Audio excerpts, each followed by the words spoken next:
एक छोटे से सफ़र में हम निकलते हुए आगे चलते हैं। जो सफ़र एक छोटा सा सफ़र एक छोटे से सरकारी आवास कॉलोनी सरोजनी विहार से शुरू होता है और पहुंचाएगा हमको आर के पुरम सेक्टर 1 ब्लॉक 1 की तरफ। राधा कृष्णापुरम ब्लॉक 1 पर अब हम पहुंचेंगे थोड़ी ही देर में। तो शुरू करते हैं सफ़र साहब। ये देखिए साहब, देख रहे हैं आप, ये छोटी सी एक गली का रास्ता जिसको हम रोड कहते हैं, होते हुए गाड़ी निकल पड़ी है हमारी आर के पुरम सेक्टर 1 ब्लॉक 1 की तरफ। अब यहाँ आप बोल रहे हो कि गली की सड़क, ये गली की सड़क इतनी चौड़ी? जी जनाब, राजधानी का क्षेत्र है, असर तो दिखेगा ही। जा रही हैं बहन जी काम पर, तो रोड चौड़ी होती हुई अब हम मुड़ेंगे यहाँ से लेफ्ट को गुरुद्वारे के आगे आगे जनाब। अब रोडें तो चौड़ी होंगी साहब, राजधानी का जो क्षेत्र है। और ये राजधानी का क्षेत्र में रोडें इस गली कितनी चौड़ी होती हैं कि किसी गांव के बगल से जाता हुआ एक नेशनल हाईवे, गांव में नेशनल हाईवे में भी 1 वे होता है साहब, लेकिन यहाँ एक छोटे से मोहल्ले के बीच से निकली हुई सड़क और उसमें गड्ढे बड़े बड़े। देखिए अब वीडियो भी बबल कर रही है साहब, ये गड्ढों का परिणाम है, result just of the day huge ditches. अब देख रहे हैं आप जगह जगह ये हरे और सफ़ेद बैरिकेडिंग लगी हुई है साहब। अब आप सोचिए क्योंकि इसके अंदर अभी कंस्ट्रक्शन चल रहा है साहब, और ये कंस्ट्रक्शन चल रहा है सरोजनी नगर का रिकंस्ट्रक्शन। अब यहाँ से हम मोड़ेंगे साहब लेफ्ट को सिद्धिविनायक मार्ग पर चलते हुए आगे और पहुँचेंगे ग्रीन पार्क फ्लाईओवर के नीचे। और आपको यहाँ पर बहुत बड़ी हैरानी होगी देख करके कि यहाँ पर अभी 20 से 25 दिन समय पूरा हो गया, लेकिन दिल्ली डिपार्टमेंट का जो PW डिपार्टमेंट का इलेक्ट्रॉनिक्स डिपार्टमेंट सेक्शन है, उसने अभी तक यहाँ पर ट्रैफिक सिग्नल को ठीक नहीं किया जनाब। लेकिन फिर भी यहाँ पर चलने वाले, सफ़र करने वाले, ड्राइव करने वाले बड़ी सावधानी से निकल चलते हैं साहब, बिना सिग्नल के, बिना ट्रैफिक पुलिसमैन के। देखिए कैसे चले। अब यहाँ से लेंगे हम साहब एक छोटा सा राइट टर्न और सब ग्रीन पार्क फ्लाईओवर के नीचे से होते हुए अब पहुँचेंगे हम आगे, और एक और दूसरे फ्लाईओवर जो कि हमारा सफदरजंग इनक्लेव का फ्लाईओवर है, उस पर ओवर करेंगे साहब, उसके ऊपर चलेंगे साहब। अब देखिए साहब ये फ्लाईओवर होता है यहाँ पर खत्म। अब हम राइट को लेंगे थोड़ा और दूसरे फ्लाईओवर चढ़ेंगे ऊपर।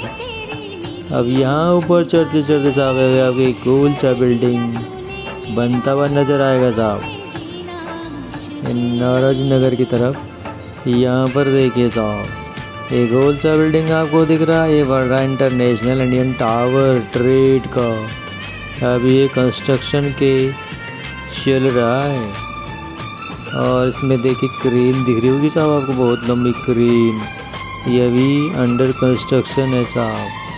अब ये आगे आगे आप देखिए एक पीला लाल सा ट्रक जा रहा है, उसके ठीक सामने एक टावर दिख रहा साहब, वो है इंडियन इंजीनियर सेंटर बिल्डिंग। अब समझ ही गए होंगे आप, इंडियन इंजीनियर सेंटर बिल्डिंग यानी इंजीनियरों का सेंटर बिल्डिंग है ये पूरे इंडिया के, एज वेल एज एशिया के, एज वेल वर्ल्ड के, जो कि बाहर भी है।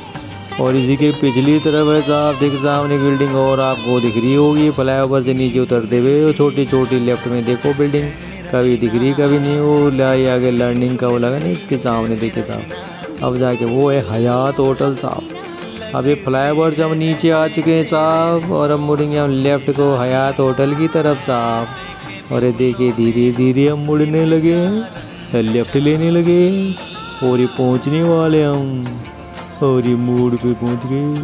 पुलिस की बैरिकेडिंग यहाँ पे खड़े रहे जगह जगह, कभी जरूरत पड़ सकती साहब। और यहीं पे सामने भिक्खो जी का मेट्रो स्टेशन साहब। अबे मुड़ गए साहब हम, देखिए अब आगे जाके थोड़ा आएगा साहब, हयात रेजिडेंसी, हयात होटल जिसको बोलते। चले साहब, यहाँ पे जाम ये तमाम समस्या होती है कि होटल जो यहाँ पर है, यहाँ पर तमाम कस्टमर्स, विजिटर्स, पर्यटक आते रहते साहब। हरियाली तो आपको बहुत दिख रही होगी दिल्ली में इस समय, तो आपको लग रहा हो यहाँ नो पॉल्यूशन जोन है साहब। जैसी बरसात जाएगी साहब तब आपको पता लगेगा कितना पॉल्यूटेड जोन है साहब। ये यहाँ एक पॉल्यूशन नहीं, यहाँ चार चार पॉल्यूशन है। एयर पॉल्यूशन, वाटर पॉल्यूशन, और दो क्या पॉल्यूशन होते हैं अब पता कर लो, दो क्या पॉल्यूशन होते हैं, पढ़ा होगा तुमने, पढ़ते नहीं क्या। और यहीं पे लेफ्ट साइड में साहब अब देखेंगे क्या, पुलिस फायर स्टेशन भी है। अब यहीं पे ग्रीन लाइट हो गई साहब मान ली, लेकिन ये 4 मिनट की, देखो देखो जैसे ग्रीन लाइट हुई हमको जाना था वो और चलने लगे साहब। अब हमें फिर से वेट करना पड़ेगा अगले 1-1.5 मिनट तक।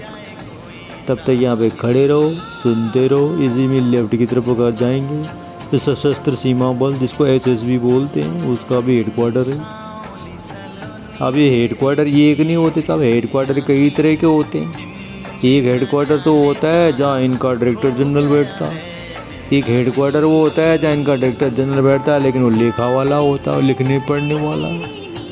ये एक हेडक्वार्टर और होता है इनके साथ, ट्रेनिंग हेडक्वार्टर होता है जहाँ उनका ट्रेनिंग का जनरल बैठता है साहब। तो इस तरह से जितने भी हेडक्वार्टर होते कई किस्म के हेडक्वार्टर होते हैं साहब। अभी आपको तभी पता चलेगा। अब हमारे ग्रीन लाइट होने वाली साहब, अब येलो हो गई, अब होगी साहब। अब चले हम, चलते हैं साहब। हमारे लिए ग्रीन लाइट हो गई, इनके लिए अभी भी ग्रीन ही चल रही साहब, इनके लिए रेड हो चुकी है। अब देखिए साहब इनसे 2-4 हो गई हाथ से हमारी। हम कह रहे हैं कि तुम्हारा तो ग्रीन लाइट नहीं है, हमारा है तो हमें जाने दो। इधर ही साहब लेफ्ट में देखिए एयरफोर्स हेडक्वार्टर के लिए रूट चला गया था, ग्रीन ग्रीन बोल्ट टंगे हुए हैं। ये इनका गाड़ी भी एयरफोर्स का ही अंदर खड़ा है, एक एयरफोर्स का गाड़ी ये भी आ रहा साहब। अभी आगे से देखो, अब इतना जाम की समस्या होगी साहब यहाँ पर। ये पुलिस का गाड़ी आ गया साहब, ये दिल्ली पुलिस नहीं साहब, ये सेंटर पुलिस है, सीआरपीएफ बीएसएफ आईटीबीपी जो होते हैं। अब यहाँ पर चलेंगे साहब और देखो एयरफोर्स का एक एयरमैन भी है वो खड़ा। और यहीं राइट में देखो साहब, यहाँ पर इलेक्ट्रिक बोर्ड का बहुत बड़ा ग्रिड है साहब। और यहीं पर एयरफोर्स का ये बिल्डिंग के बाहर जा रहे हम साहब। लेफ्ट एयरफोर्स का बहुत बड़ा हेडक्वार्टर है, अभी पता नहीं कौन सा हेडक्वार्टर लिखा जिसको बोलते हैं।